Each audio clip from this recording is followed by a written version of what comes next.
Bom dia, boa tarde, boa noite, sexto ano, tudo bom? Professor Tiago, vamos à aula de geografia. Algo novo, que acho que vocês já estão habituados aos vídeos do YouTube. Qualquer dúvida, no final do vídeo, só postar um comentário que eu vou estar respondendo, tá? Fiquem tranquilos, é um momento de ter calma e qualquer dúvida é só chamar lá. Não esqueça do like no final do vídeo, certo? Do joinha. Vamos lá. Orientação e localização do espaço. Temos aqui uma bússola e um mapa para introduzir nossa aula de hoje. Movimento e rotação da Terra. Nós já falamos sobre, mostrando as consequências, sucessão de dia das noites, movimento aparente do Sol, a variação diurna da temperatura de noite e, no caso, no período do verão. Aqui nós temos a temperatura meio que igual, mas aí nós temos a região temperada, que é onde nós estamos. Não é tão assim, de vez em quando tem uma temperatura que pode ser considerada normal, outra atípica, que no caso o frio à noite durante o período do verão, aqui no hemisfério sul. Movimentos de translação da Terra, as consequências e estações do ano. Vamos pegar aqui, já que nós estamos agora, o outono, que começou agora, né? Nós temos o outono, nós temos inverno, primavera, verão. Solstício do verão, solstício do inverno, equinócio da primavera e do outono, certo? A desigualdade na duração dos dias e das noites, porque aí vai ter as variações. Solstício é o período que o hemisfério sul tem mais dias do que noite, o hemisfério norte tem mais noites do que dia. Só para vocês lembrarem. O equinócio é a divisão lá, 12 horas, certo? A inclinação e os raios solares, só para vocês lembrarem, daí que nós já passamos, só para dar uma pincelada. Quanto maior for a inclinação dos raios solares, maior é a superfície aquecida e as mais baixas temperaturas. Lembra que eu falei que durante o solstício do verão aqui, lá o polo sul, na Antártida, não escurece? 24 horas luz do sol, por conta da inclinação que o planeta está. Como aí mostra bem essa ilustração da lanterna. Todos os pontos do planeta vão receber luz solar, porém o hemisfério sul é onde tem mais durante o equinócio, certo? As zonas terrestres, a zona polar, lá como eu expliquei, a zona tropical, entre o Trópico de Câncer e o Trópico de Capricórnio, linha do Equador do meio, dividindo os dois hemisférios. A parte da zona temperada, entre o Trópico de Câncer e o Círculo Polar Ártico, entre o Trópico de Capricórnio e o Círculo Polar Antártico ao sul, e a zona glacial, no Polo Norte e no Polo Sul. No caso, a temperatura diminui com a medida da latitude, aumenta ou diminui. No caso, para o hemisfério sul, no caso, diminuindo. E para o hemisfério norte, aumentando, certo? Localização dos lugares. Nós temos o Sol como uma orientação padrão. Nós temos a constelação do Cruzeiro do Sul. Nós temos a estrela polar, a lua, a bússola e as novas tecnologias, que é o System Global Position, que é o nosso GPS, Sistema de Posicionamento Global, certo? O professor deu uma arranhada aqui. A localização. Aqui nós temos a orientação através do Sol, que são visíveis a qualquer hora do dia. Lembra que sempre à nossa direita vai nascer o Sol, independente de onde você estiver no planeta. É leste. À sua esquerda sempre vai ser o oeste, o pôr do Sol. Nascer de um lado, pôr do outro. Porém, só dá para saber essa orientação pelo Sol durante o dia, claro. Não são visíveis em todos os locais, depende muito. Se estiver nublado, infelizmente não tem como você saber em alguma. Só um ponto que você já sabe. Aí já a orientação pelo Cruzeiro do Sul. Noite, claro.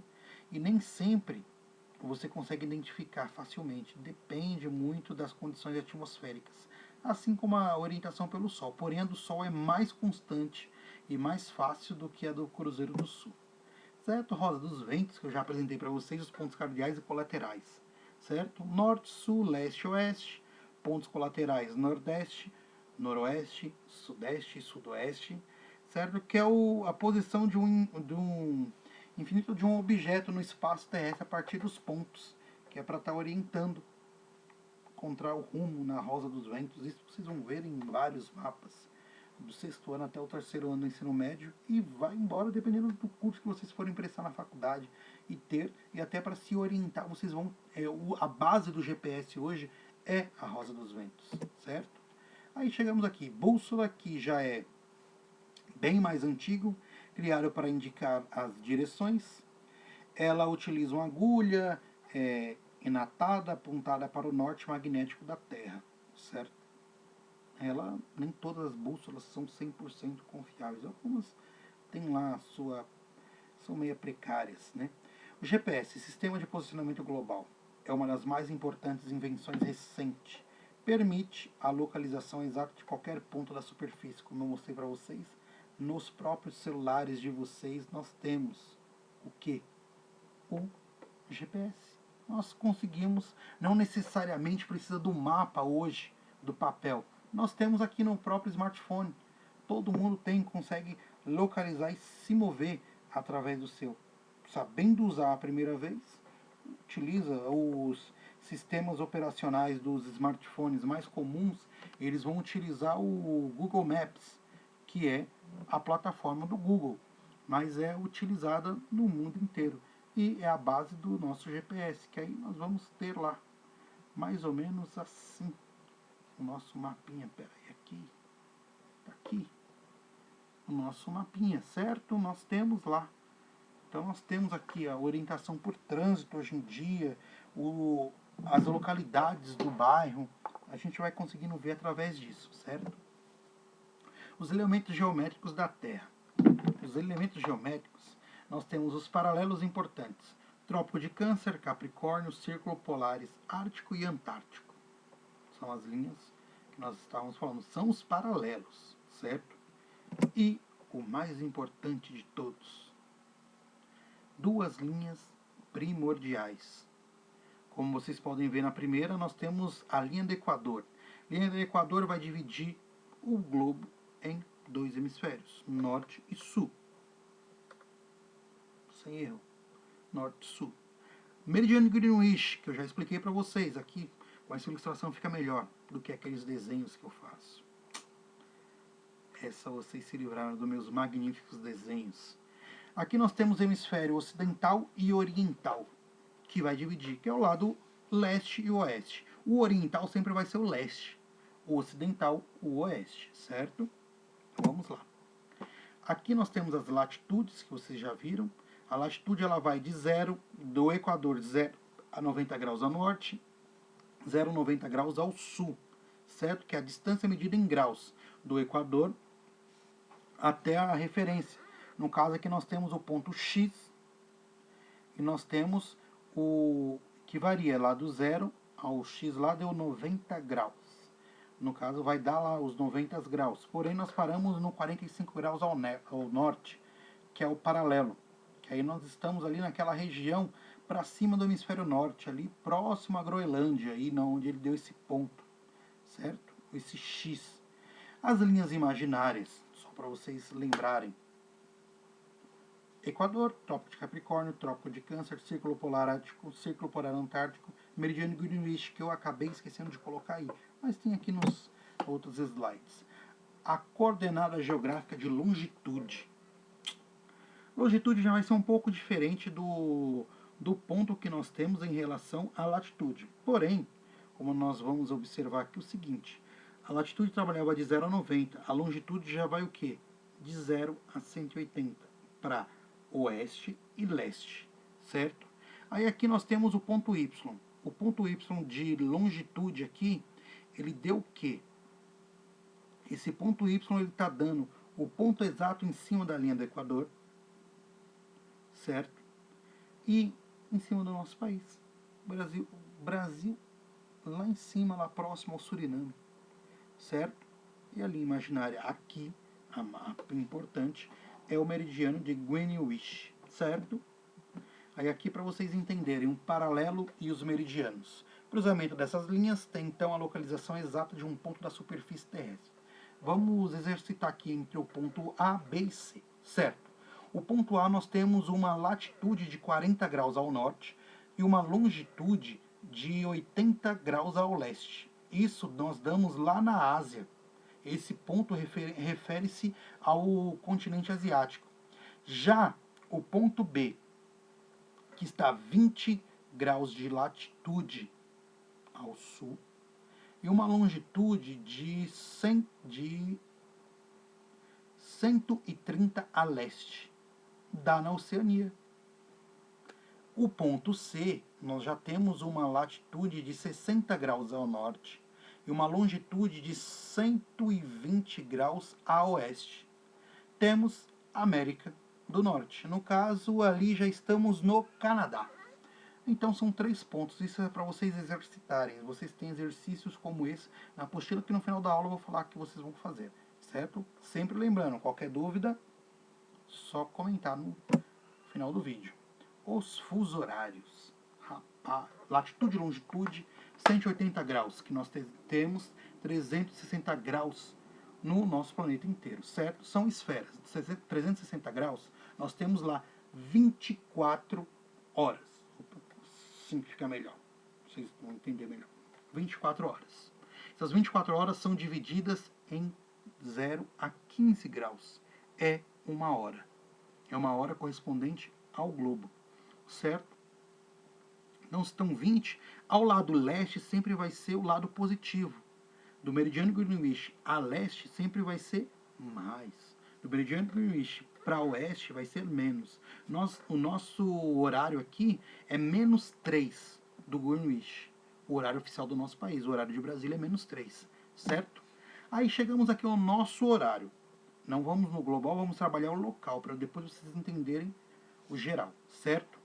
Os fusos horários do Brasil, temos 4. Até uns anos atrás, nós tínhamos 3. Em 2008, houve uma reunião com o governo federal. Foi decidido que não teríamos mais o horário do arquipélago de Fernando de Noronha. Seria anexado ao horário oficial do Brasil. Esse -2 são as linhas imaginárias. São os fusos horários das regiões das ilhas, fora do continente, no caso, mas pertencentes ao Brasil, certo? Temos lá Fernando de Noronha, Trindade, Martim Vaz, temos São Pedro, São Paulo, Alto das Roques, que estão no -2, certo? Se agora são exatamente 21 horas e 15, quer dizer que lá já são 10 e 15, horário oficial de Brasília. 21 horas e 15, certo? Horário que pega a região Nordeste, Sul, Sudeste, Goiás, Tocantins, Amapá, Distrito Federal, ok? Aí vamos um pouquinho além. Mato Grosso do Sul, que pertence à região Centro-Oeste, Rondônia, região Norte, Amazonas, região Norte, Roraima, -4. Se aqui é 9h15, lá são 20 horas e 15. Tá vendo? Não é o horário de Brasília, mas dentro do nosso próprio país. Vamos um pouco além, -5. Nós temos lá Rio Branco e uma porção do estado do Amazonas. Se aqui são 21, lá no horário de Manaus é 20 horas e 15, lá são 19 horas. O nosso território, de tão extenso que é, ele tem 4 horários. No caso, 3 horários dentro por terra, nós conseguimos percorrê-los, e o outro já não é por terra, que aí já precisa entrar no oceano. Mas são esses 4 horários que nós temos aqui no nosso país, certo? Entendeu? Qualquer dúvida, só chamar lá de novo, tá, gente? Aí, entendendo a legenda de um mapa. Nós temos título, legenda, orientação, escala e fonte. Ambos são importantes no mapa. Aí nós temos aqui, em todo o mapa ele tem um nome. Brasil Divisão Política, é o título do mapa. Legenda, o que ele está informando? A capital federal, está lá a estrelinha em Brasília. As capitais estaduais, que estão as 26 capitais. limite internacional, que está ao canto ali, pegando as fronteiras, limite estadual, dividindo um estado do outro, certo? E orientação. A nossa rosa dos ventos, maravilha!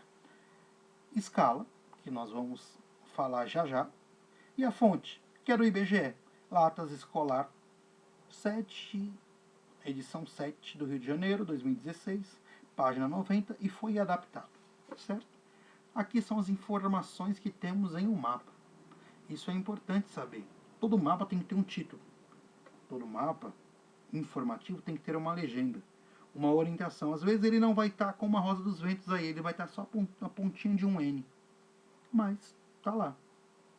Esse mapa, só para vocês entenderem sobre a escala, ele tem a distância de 1 para 45 milhões. Desculpa. Esse mapa, ele tem essa representação. Opa. A legenda de um mapa tem toda a sua importância. Esse mapa aqui, ó. O título dele é Ceará, Rede de Transportes. A legenda ele está falando desde os limites estaduais, rodovia, pavimentadas, ferrovia, porto, aeroporto nacional, internacional, aquíferos, lagos, rio e o estado. E temos lá a orientação e a escala e a fonte, todos os elementos que nós estudamos. A legenda permite decodificar diferentes símbolos e cores que estão presentes dentro de um mapa. Mesmo o mapa sendo preto e branco, ele vai ter a legenda. Às vezes com caracteres, ou às vezes só com a escala monocromática da cor do mapa para informar alguma posição, certo? Vamos falar de escala agora. A escala existem dois tipos, a escala numérica e a escala gráfica. A escala ela se estabelece na relação entre as distâncias indicadas. Informa o número de vezes que os elementos presentes no mapa foram reduzidos ao tamanho da representação local. A escala numérica sempre vai representar uma fração, sempre expressa dessa forma. No caso, nós temos lá, por centímetros, 1 para 25 mil, 1 para 100 mil, 1 para 5 milhões. Isso é a representação em números. A escala gráfica ela já vai parecer muito com uma reta, uma régua, representativa visualmente por um segmento. Ela sempre vai trabalhar lá em metros, quilômetros. Essa vai ser a variação dele, de um jeito ou de outro aqui, certo? A escala, só para vocês entenderem, a numérica e a gráfica. A numérica está lá, 1 para 10 mil. A escala gráfica já vai estar lá, 0, 100, 20 metros. Por quê? Nós temos aqui 10 mil centímetros. Logo, esses 10 mil centímetros é o quê? Está aqui, ó. Já está em metros. A escala numérica, de novo, 1 para 250 mil. Aí nós temos aqui 0,55 km. Já mudou. De 1 para 7 milhões. 0,70 140. É o dobro. Porque aqui está em centímetros, aqui está em metros e quilômetros. A variação. Por quê? Para quem não se lembra, só lembrando, 1000 metros é 1 quilômetro. Então, é uma distância percorrida. Certo? Galerinha, chegamos ao fim de nossa aula. Nós teremos alguma atividade para vocês responderem. Deus quiser, estaremos juntos logo, logo. Qualquer dúvida pode chamar. Não esqueçam de dar um like, ajudar aqui a gente, certo? Dá um likeinho lá. Página 41, 44, 46, 52, 53, 54 do livro didático, ok? Abraço a todos, fiquem com Deus, até mais.